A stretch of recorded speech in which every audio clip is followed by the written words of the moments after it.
I want to talk about Hunter Biden and the laptop first before we go to Elon Musk. And just Hunter Biden, I pray for the Biden family just because, of course, I pray. I'm an American, and I believe that a house divided will fall. And so there's a part of me that looks for where can I look at the Biden family and pray into their lives. But at the same time, no one's going to get away with anything. And a lot of times when we see political corruptness and it may get exposed, but it doesn't get brought to justice, maybe through a judicial system, it can be discouraging for citizens of that nation because we look at it and think, there's no justice in the land. But the reality is that God is a God of justice, and in this lifetime and the lifetime beyond, that God's going to bring justice and correctness to situations like this. And God has a plan for America, just like he has a plan for every nation. There's been a lot of prophetic words that America's about to fall. There's been a lot of prophetic words that after Biden, it's going to get worse, and that we can never recover from this place of inflation, and it's going to turn into full-scale recession, and that we're going to have a lot of natural disasters and a lot of the perfect storms about to come. And there's been words about this for the last 100 years, and it's almost like climate change. It's like there is incremental climate change happening right now, and there's some things we can do to address it. But the bigger picture of climate change is really an exaggerated issue that a lot of people have brought up for the means of using it politically. And I'm not a conspiracist at all, but you can see this if you look at headlines from the 1920s on, and especially the 1950s. There's been talks of climate change is going to destroy the world because of how we're using powers, and humanity destroys the world. It's true. Humans, if there's not righteous men and women who are rising up in industries like environmentalism or in energy solutions, and the good thing is there is, then the world is dying, and humans are called with God through the blood of Jesus to bring redemption and restoration to the world. I know that we don't have time to talk about food shortages right now, but my wife, who helps lead conversations when it comes to urban gardening and victory gardens and like looking at how can you plant and make your own food. There's her tag right there. The team just put up for Instagram. She's also on TikTok, Sheree Bowles.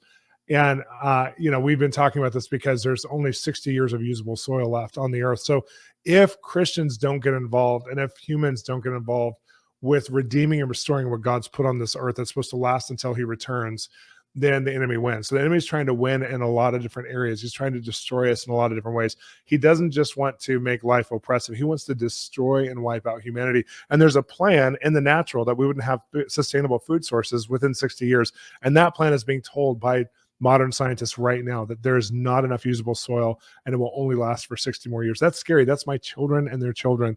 That's like an immediate threat against our existence as humanity. And people like, we're about to talk about Elon Musk and other people, Stephen Hawking, some of the great scientific and entrepreneurial minds have said one of the greatest risks we have is the collapse of population because we're not populating enough, and that this thing can turn very easily. Statistically, you can look through supercomputers engines and see how the world can be destroyed in a second, that we're one generation away from humanity being wiped out. So there's that scientific side of things, but then there's the God redemptive side of things, that God's looking at the earth right now and saying, I have planted this and I'm stewarding this, and by my grace and my zeal for humanity, this will go forward until Jesus inherits his reward. So no matter what the enemy does to put humanity in check, God always has checkmate. And we have to understand that when we look at situations like corruption in politics. There's obvious corruption in the Biden family. We've now seen it. It's being in the court of law, being tried right now. And at face value, it's corruption. And so sometimes we have to look at that. Sometimes you wait and so the person's not guilty until they've been proven guilty in a court of law.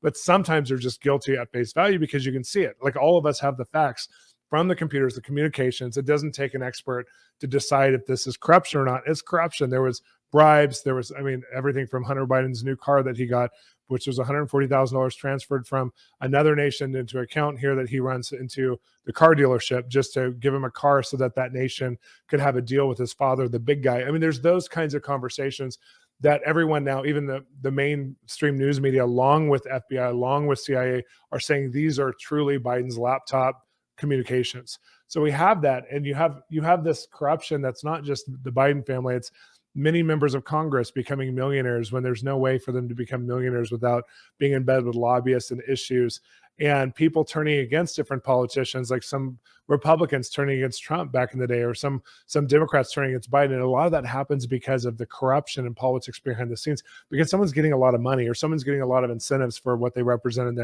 their state, or things are happening. And so in America, we are one of the least corrupt nations I've personally visited.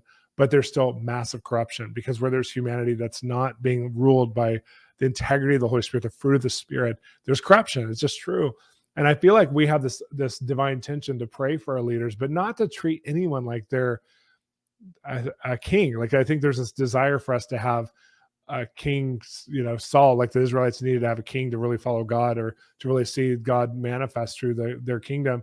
And God gave them what they wanted, but it wasn't really what they wanted. It was that he gave them what they deserved, which was a man who did not have, I mean, he came under a demonic spirit, just like we've seen Biden come. Some of you think Biden just has dementia. Biden is dealing with spiritual oppression on an international level, and he doesn't have the fortitude to carry that battle. And so he's collapsing health-wise. He's collapsing spiritually, mentally, in his family. We don't know the torment that man is facing. He is living a tormented life. His family is living a tormented life. He is reaping what he's sown. His family is reaping what they've sown. And there's going to be more of that. So sometimes when we look at justice, we're looking for someone to go to jail. When we think of the theme, drain the swamp, we're looking for someone to go to jail. Sometimes the justice is even worse than that. When God brings it and lifts his grace off somebody and lets them reap what they've sown, it's awful. It's terrible. And, there's the conspiracists that will talk about what those justice points are. I'm not interested in going down that road, because I feel like once you start to look for where evil's reaping evil, you just start to focus on all the wrong things. We need to focus on what God's doing, who God is in society right now, who he's raising up, and even the people who are under corruption, how God could still use that office for his glory, even with them in there. And I think of, if God can prophesy through a false prophet like Balaam in the Old Testament, or through a donkey, God can use anybody for his purpose when it's about Jesus getting his reward. So when you're looking at this stuff like Biden, Hunter Biden and his laptop, it is, I've seen for a number of years that, it's just in the spirit as I've been praying for the family, there's so much more corruption than what we're even seeing. And when I say that, I still am praying for them. I'm praying for the grace of God, but I'm also looking for the next presidency, because I know things are going to change. I know the next elections that are coming up, so much is going to change. And it's not for me. I'm independent, but at the same time, like, I'm a conservative independent.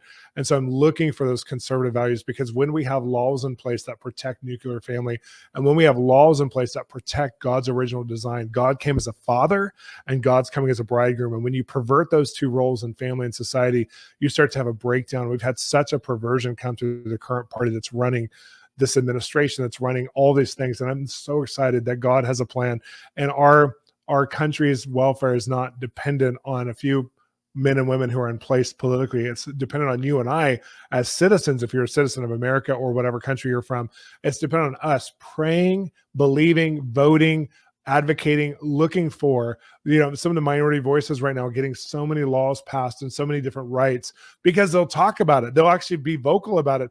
And what we found in the state of California, where I live, is that there's so many conservatives, but they don't vote, and they don't speak, and they don't advocate. They've become oppressed and quiet. They're the sleeping giant, but they're asleep. And people like Sean Foyt, who I love, he's one of my close friends, and others who are trying to awake that sleeping giant in a state like California, or in America, Let Us Worship events. And there's others that are doing, incredible efforts towards this.